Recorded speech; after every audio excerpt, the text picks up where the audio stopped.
پاکستان اور افغانستان نے اس بات پر اتفاق کیا ہے کہ رواں ماہ کے اوائل میں سرحدی جھڑپوں اور تعلقات میں تیزی سے بگاڑ کے بعد دونوں ممالک کے درمیان جنگ بندی کو برقرار رکھا جائے گا۔ پاکستانی اور افغان طالبان وفود کے درمیان بات چیت کے دوسرے دور کا آغاز ہفتے کو استنبول میں ہوا تھا، تاہم کابل سے مسلسل دہشت گرد حملوں پر اسلام آباد کی دیری نہ تشویش پر ایک بڑا اختلافی نقطہ بنی رہی، جس کے باعث مذاکرات میں تعطل پیدا ہو گیا۔ تاہم بدھ کو پاکستان کی جانب سے مذاکرات کے ناکام ہونے اور وفد کی واپسی کے اعلان کے بعد ترکی اور قطر نے ایک بار پھر مداخلت کر کے مذاکراتی عمل کو بحال کیا اور بالآخر پیش رفت ممکن ہوئی۔ ترکیہ کی وزارت خارجہ کی جانب سے مشترکہ اعلامیے میں کہا گیا ہے کہ جنگ بندی کے نفاذ کے مزید طریقہ کار پر تفصیلی غور و خوض 6 نومبر کو استنبول میں ہونے والے اعلیٰ سطح کے اجلاس میں کیا جائے گا۔ اعلامیے میں اگرچہ واضح نہیں کیا گیا کہ اعلیٰ سطح کے اجلاس میں کن رہنماؤں کی شرکت متوقع ہے، تاہم امکان ہے کہ اس سے مراد دونوں ممالک کے وزرائے دفاع ہیں، جنہوں نے دوحہ میں مذاکرات کے پہلے دور کی قیادت کی تھی اور اب وہ استنبول میں دوبارہ ملاقات کریں گے۔ مشترکہ اعلامیے کے مطابق دونوں ممالک نے جنگ بندی کو برقرار رکھنے اور مانیٹرنگ اور خلاف ورزی کرنے والے فریق پر جرمانہ عائد کرنے کے لیے ایک توثیقی نظام قائم کرنے پر بھی اتفاق کیا ہے۔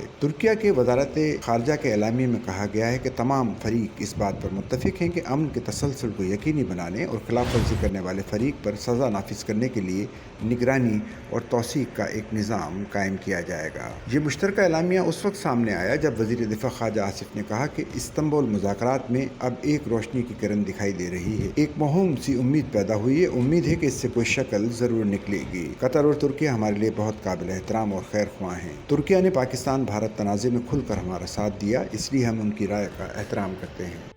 سچل نیوز نیٹ ورک کی ویڈیوز میں خوش آمدید۔ ناظرین، ویڈیو سے متعلق اپنی قیمتی رائے کا اظہار کمنٹ باکس میں ضرور کریں اور چینل کو سبسکرائب کریں۔